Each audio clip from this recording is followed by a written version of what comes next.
such radio station, or I always watch such and such TV show, and you've never in fact seen it before in your life? No. Does that bug you? All right.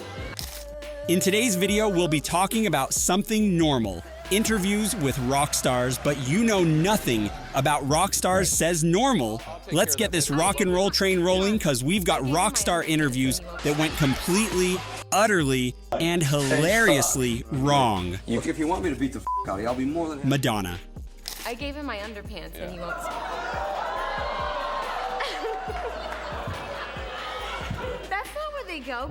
No, believe me, that's where the underwear. At a time when Madonna was at the height of her fame and controversy, she paid a visit to The Late Show with David Letterman. For starters, after stepping on stage, the singer offered Letterman her underwear, only to be disappointed when the host declared he wouldn't sniff them. Madonna called Letterman a sick F***K.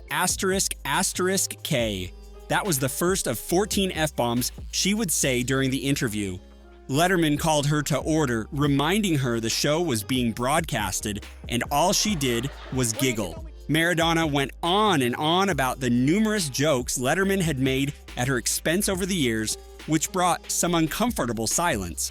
When the late-night host attempted to go on a commercial, Madonna did her best to stop him. There was so much back and forth, and she seemed to be enjoying them a little too much.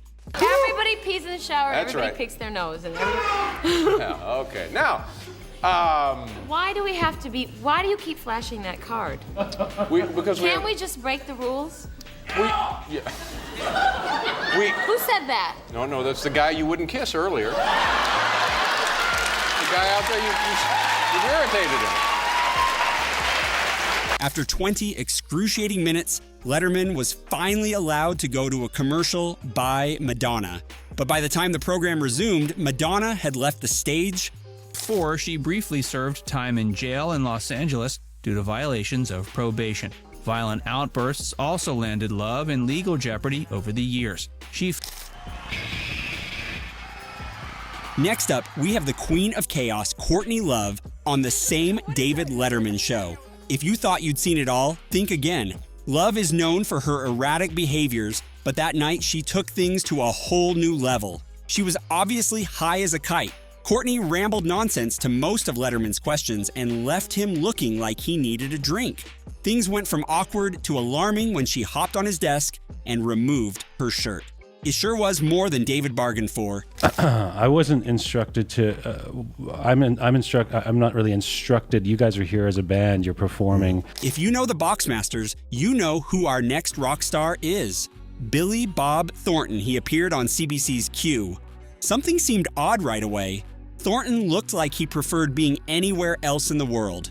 Thornton was plainly upset when Ghomeshi made the mistake of talking about his acting profession despite being told not to. He must have struck a nerve there, because right from that moment, the interview took a wrong turn. Billy began to give odd, useless responses that left the host and the audience scratching their heads. When asked about his musical inspirations, he talked about his dislike for mashed potatoes. Thornton said he grew up in a house where mashed potatoes were made every day. He didn't like them then and still doesn't like them now. At one point, the interviewer even asked Thornton directly whether he was unhappy about something, to which Thornton responded coldly that he wasn't. What was supposed to be a promotional interview for his band turned into that. If you're into awkward conversations, this one's a gold mine. Over evil.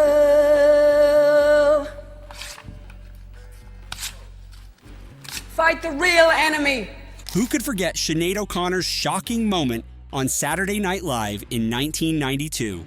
What started as a musical performance quickly became one of the most controversial moments in television history. This wasn't just an interview, it was a statement. O'Connor went on stage to sing an a cappella version of Bob Marley's War, but it wasn't simply her amazing voice that made a lasting impression. As she got to the final verse, O'Connor held up a picture of Pope John Paul II and tore it to pieces, saying, "Fight the real enemy." No one expected that. It was a bold statement against the Catholic Church's history of abuse.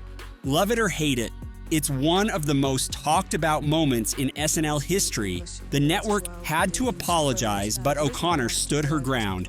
Maybe it was the pressure of the press, perhaps it was the jet lag.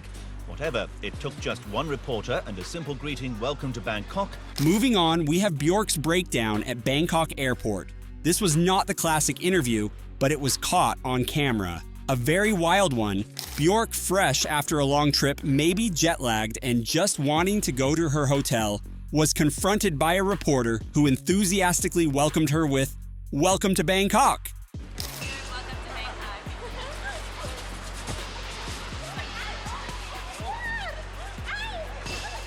If Power Rangers were real, this would be the preview.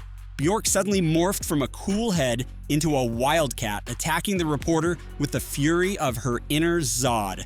Hair pulling, slapping, shouting, you name it. Security and bystanders had to separate them. The reporter was left shocked and disheveled. She would probably rethink her career choice, and just like that, Bjork walked away as if nothing had happened. Talk about a Jekyll and Hyde moment.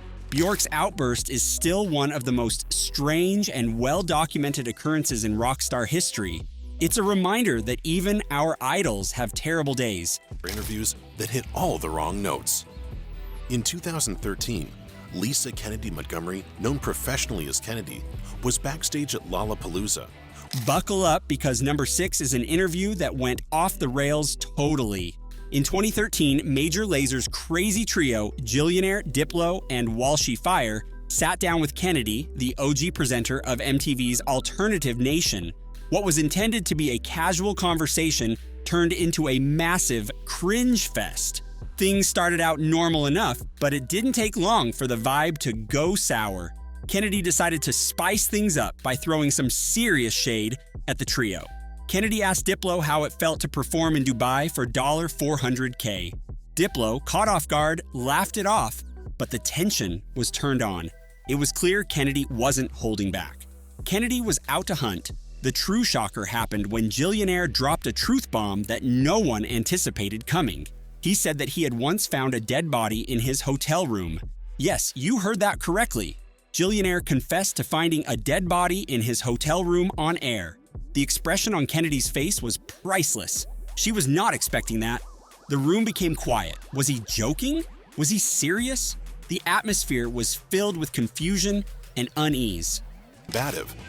Kennedy insulted her interview subjects repeatedly, informing them that she could have them murdered and mocking Diplo for accepting $400,000 to perform in Dubai. Kennedy then asked who the worst person they had ever worked with was. Without wasting a beat, all three pointed directly at Kennedy. The interview had come full circle in a delightfully embarrassing mic drop moment. Rumor has it that Kennedy did these acts to promote her new book, but who knows the truth? We do know that this interview left everyone with more questions than answers, such as if there was indeed a dead corpse. Uncharacteristically angry when an interviewer called him short. How tall are you? Pretty short, huh? No, I'm actually 7'9".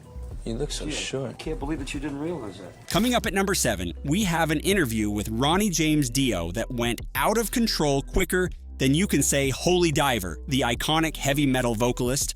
Famed for his enormous voice despite his diminutive height of 5'4", was not going to let an interviewer ridicule his size. The interviewer asked Ronnie if he had ever felt that his height had been a disadvantage in the world of heavy metal, and that was all it took. The interviewer's ill-advised comment hit a nerve. Dio's temper, very short like his stature, flared up immediately. If they wanted him to clear the room so he could beat their ass, he was ready to do it, was Dio's reply. Let's just clear the fucking room and I'll kick your fucking ass for you. If that's what you want, no problem for me. No, I don't I'm good at that. The interviewer looked shocked, and the team looked at each other uneasily. The room went quiet. The interviewer clearly didn't know what to say or do. Dio, on the other hand, was ready to fight right there and then. And with that, the interview ended. Dio took off his microphone and walked away, leaving everyone shocked. Do you have any message that you try and get across in your music? I haven't personally got any message. Last on the list is the ever-controversial Liam Gallagher of Oasis. The band was riding high on the success of their album What's the Story? Morning Glory. An ambitious journalist got the opportunity to do a brief interview with Liam in his hotel room. The interviewer, clearly nervous but determined, set up their equipment. Liam, however, was already 2 drinks in and looking like he couldn't care less. The speaker thanked Liam for taking the time to chat with him and suggested starting with the new album. He asked about Liam's feelings regarding its success. Liam said that the album was all right and that people seemed to like it, which was a positive sign. The interviewer then tried to steer the conversation towards more serious topics, but Liam had other plans. Liam suddenly got up and started walking around the room, picking and looking at random items. The interviewer, trying to keep the interview on, followed him around with the microphone. Realizing the interview was out of control, the interviewer decided to end it by asking if he had any message for his fans. Liam urged them to stay cool, keep the faith, and not take life too seriously, and with that, he left the room, leaving the interviewer stunned. It was a brief interview, but it wonderfully captured the unexpected and crazy spirit of rock and roll. If you enjoy watching videos like this, don't forget to like, comment, and subscribe for more rocking content. And tell us, which interview do you think was the craziest? Let us know in the comments below. See you in the next video.